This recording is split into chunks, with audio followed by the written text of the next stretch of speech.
നമ്മളിപ്പോൾ ചെയ്യാൻ പോകുന്നത് ഈ കാണുന്ന ഒരു ബ്ലൂടൂത്ത് ഹെഡ്സെറ്റിൻ്റെ അൺബോക്സിങ് വീഡിയോ ആണ്. ഇപ്പോൾ ഏതാ ബ്ലൂടൂത്ത് എന്ന് പറഞ്ഞു കഴിഞ്ഞാൽ ബോൾട്ടിൻ്റെ തന്നെ Z40 Pro വെർഷൻ 2, അതായത് V2.0 അതിൻ്റെ ഒരു അൺബോക്സിങ് വീഡിയോ ആണ് ഇപ്പോൾ നമ്മൾ.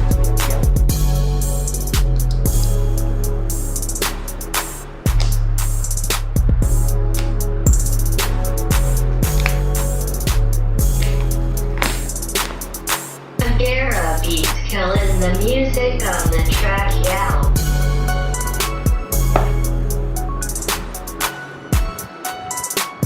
ഇതാണ് ഇപ്പോൾ നമ്മൾ കവറ്, അതിൻ്റെ ഏറ്റവും പുറമേയുള്ള കവർ ഊരി കഴിഞ്ഞാൽ ഇങ്ങനെയാണ് കാണുന്നത്. അപ്പോൾ ഇതിൽ നമുക്ക് കാണാൻ കഴിയുന്നത് എന്താണെന്ന് വെച്ച് കഴിഞ്ഞ് കഴിഞ്ഞാൽ ഇതിൻ്റെ കവർ തുറക്കുമ്പോൾ തന്നെ ഇതിൻ്റെ ഉള്ളിൽ തന്നെ ഒരു ബോക്സ് പോലെയാണ് കാണുന്നത്. അതിൻ്റെ ഉള്ളിൽ നമുക്കിപ്പോൾ കാണുന്നത് ഒരു QR കോഡ് ഉണ്ട്. അതെന്താണെന്ന് വെച്ച് കഴിഞ്ഞാൽ നമുക്ക് ഈ ഗോബോൾട്ടിൻ്റെ ആപ്പ് ഉപയോഗിക്കാൻ വേണ്ടിയിട്ടുള്ള ഒരു QR കോഡാണ്. അത് QR കോഡ് സ്കാൻ ചെയ്ത് കഴിഞ്ഞാൽ നമുക്ക് ഇത് കസ്റ്റമൈസ് ചെയ്യാനുള്ള ഓപ്ഷൻസ് നമുക്ക് വരും. അതുപോലെ തന്നെ മറ്റൊരു കാർഡ് എന്താണെന്ന് വെച്ച് കഴിഞ്ഞാൽ ഇത് നമുക്ക് വാറണ്ടി കാര്യങ്ങളൊക്കെ വേണ്ടിയിട്ടുള്ള ഒരു ഓപ്ഷനാണ്. അപ്പോൾ ഇതൊക്കെയാണ് നമുക്കിപ്പോൾ ഇത് വരുന്നത്.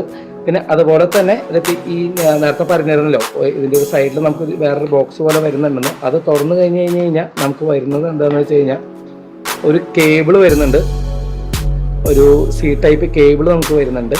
അതുപോലെ തന്നെ ഇതിൻ്റെ ഉള്ളിൽ നമുക്ക് വരുന്നത് ഇതിൻ്റെ നമ്മുടെ ചെവിയിൽ വെക്കുന്ന നോബുകൾ ഇതൊക്കെ വരുന്നുണ്ട്. പല സൈസുകളിലുള്ളതാണ് നമുക്ക് വരുന്നത്. ഇനി നമ്മുടെ മെയിൻ പ്രോപ്പർട്ടിയിലേക്ക് കിടക്കാം. മെയിനായിട്ട് എന്താണെന്ന് വെച്ച് കഴിഞ്ഞാൽ നമ്മുടെ ഹെഡ്സെറ്റാണ് Z40 Pro വെർഷൻ 2.0 അല്ലെങ്കിൽ V2.0. ഇതാണ് നമുക്ക് വരുന്ന നമ്മുടെ മെയിൻ പ്രൊഡക്റ്റ്. നമുക്ക് കാണിച്ചു തരാം. തുറന്നു കഴിഞ്ഞാൽ അത് നമ്മുടെ 2 പ്രൊഡക്റ്റ് ഇതിലുണ്ട്. 2 ബ്ലൂടൂത്ത് ഹെഡ്സെറ്റ്. ഇവിടെ ലൈറ്റൊക്കെ കത്തുന്നുണ്ട്. നമ്മുടെ ഇതിൽ ചാർജിങ് കാര്യങ്ങളൊക്കെ കാണിക്കുക ഇവിടെയാണ്. ഇതിൻ്റെ കേസ് ഇങ്ങനെയാണ് വരുന്നത്. ഞാനെടുത്തേക്കുന്നത് ഈ ഒരു ഐറ്റാണ് നമ്മൾ എടുത്തേക്കുന്നത്. ഈ കാണുന്ന കളറാണ് നമ്മൾ എടുത്തേക്കുന്നത്. ഇതിൽ തന്നെ നമ്മുടെ ഡിസൈൻസും കാര്യങ്ങളും നോക്കിയാൽ നിങ്ങൾക്ക് അറിയാം. ഇതാണ് നമ്മുടെ ഡിസൈൻസും കാര്യങ്ങളൊക്കെ വരുന്നത് കേട്ടോ. ഓക്കെ, ഇനിയിപ്പോൾ ഇതിനെക്കുറിച്ച് കൂടുതൽ വിവരങ്ങൾ നമ്മൾ കൂടുതൽ ഉപയോഗിച്ച് കഴിഞ്ഞിട്ട് നമുക്ക് പറയാം.